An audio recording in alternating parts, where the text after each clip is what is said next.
Hello and welcome to AI for Developers. I'm Chaitanya talking bot. Today's lesson is titled A/B Testing for AI Models. Scientifically proving your AI's improvements. Imagine you've built an awesome new feature for your app using AI. Say, a super smart recommendation system. You think it's way better than the old one. But how do you prove it's better? Not just guess? This is where A/B testing comes in. It's like a scientific experiment for your software. You show different versions of your app or AI feature to different groups of users and see which one performs best. Using real data. No more guessing, only proving. In A/B testing, A usually stands for your current control version, what you're using right now. This is your baseline. B is your challenger, the new AI model, algorithm, or feature you've developed and think is an improvement. Maybe A is your existing spam filter AI, and B is your new, fancy AI that uses a different technique to catch more spam. The goal is to see if B actually beats A in the real world. To do an A/B test, you don't just switch everyone to the new AI. Instead, you smartly divide your users, or the data your AI processes, into two random groups. Group 1 interacts with AI A, the control. Group 2 interacts with AI B, your new version. It's crucial that these groups are as similar as possible, like two equally sized random teams for a game. This ensures a fair comparison.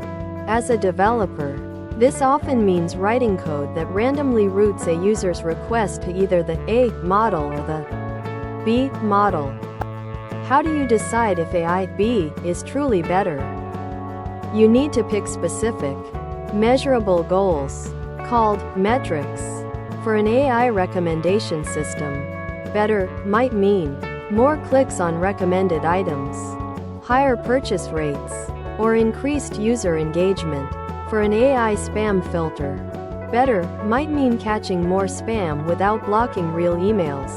As a developer, you'll need to instrument your code to diligently collect these specific metrics for both groups. Once you've split your users and started measuring, you collect data for a period. You'll observe differences. But how do you know if the new AI is actually better? Or if you just got lucky with one group? This is where statistical significance comes in. Simply put, it's a fancy way of asking, is the observed difference big enough and consistent enough that it's probably not just random chance? You usually need enough data and specific calculations to be confident. Imagine flipping a coin. If you flip it 3 times and get 3 heads, it could be luck. If you flip it 100 times and get 90 heads, it's probably not luck. It tells you if the difference is real or just a fluke. After collecting enough data and checking for statistical significance, you analyze the results to make a data-driven decision. If B is significantly better than A, great. You can confidently roll out your new AI to everyone because you have scientific proof it works. Better. If A and B are about the same, no significant difference, this means your new AI isn't an improvement. Maybe you learned something, or you need to go back to the drawing board. If A is significantly better than B, oh, your old AI was actually better. Good thing you tested, or you might have made things worse.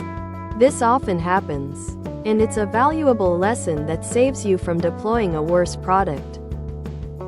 For you, the developer, A/B testing is a superpower that transforms your workflow, removes guesswork. You stop relying on gut feelings and start making data-driven decisions that impact users. Reduces risk.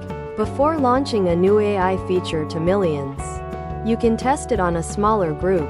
Minimizing potential negative impacts drives real improvement. You only deploy what actually makes things better for users or business goals. Ensuring your efforts lead to tangible value speeds up learning. Each test is a learning opportunity. helping you understand what works and what doesn't in the real world, leading to faster, smarter AI development cycles. Thanks for watching. If you found this helpful, make sure to subscribe to our channel and hit the like button.